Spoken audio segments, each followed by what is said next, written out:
Hello, it's Reviews Day Tuesday. Today it's the Quiet as Mouse Book Club, and I am reviewing How Not to Be a Boy by Robert Webb. This book was published last year, and it is the first book by Robert Webb, the comedian, actor and writer. You may know him best for his partnership with David Mitchell as Mitchell and Webb, and the Channel 4 sitcom Peep Show, also with David Mitchell. It's part a memoir. Webb talks about his life, his childhood in Lincolnshire, his time at Cambridge University, a bit about his adult life as well, and it's part an essay on gender and gender roles, toxic masculinity, sexuality, mental health, and also grief. This is a funny book, as you would expect from a funny person. Mainly not laugh out loud funny, but it has a sense of humour and of sarcasm running through it. The humour is almost always at Webb's expense. The lack of vanity is quite endearing. There are a lot of excruciating diary entries from his teenage years. He doesn't shy away from talking about how much of an idiot he has been, how arrogant he's been, and how wrong he has been, or will be in the future. But it's not cringy at all, which I was thankful for, because I do not get on at all well with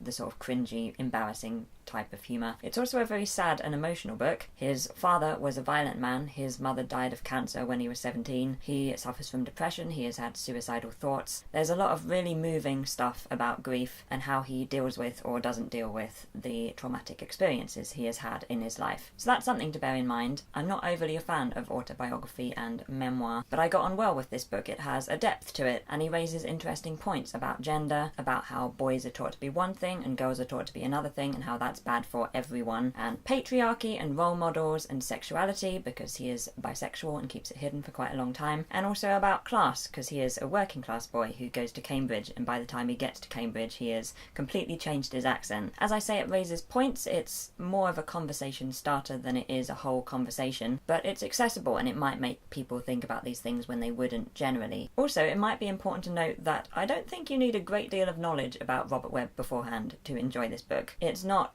an autobiography, it's not anchored in his career. There are allusions or references to things that you would only perhaps know about if you had followed his career, or at least had a knowledge of him beforehand. For instance, the book opens with his appearance on Let's Dance for Comic Relief in 2009, which he won with a performance of the audition scene from Flashdance. And there's a bit about his relationship with David Mitchell and how they met and became a partnership, and there's a bit about his appearance as Wooster in Jeeves and Wooster in Perfect Nonsense on the West End. But those are the main things that I can think of that I was aware of beforehand. The focus is so much more on the personal than the professional that I don't think you lose anything by not knowing very much about his professional life. I found the book to be an easy read. He has a good voice. The humorous conversational tone is helpful. It's mainly chronological, but it does flit about a bit, which I don't like too much. It's sometimes fun, like his older self has some conversations with his younger selves, but it can get a bit disorienting or confusing. But even so, I definitely recommend this book. I was impressed with it. It's not entirely as you would expect as a memoir, as a comedian's memoir, as a Cambridge-educated comedian's memoir. I will give How Not to Be a Boy 4 out of 5. The next book I will be reviewing is on the 10th of April, and that is Hidden Figures by Margot Shetterly. I watched the film recently, so I'm very excited to read this book. I would love to know what you think about How Not to Be a Boy if you have read it. Let's move across to the end screen now. If you'd like to see some more book reviews from me or my latest video, then you can do so below me here. And you can also subscribe to my channel or visit my website if you should wish to beside me here. I hope you have a fantastic day, and I will see you later on in the week.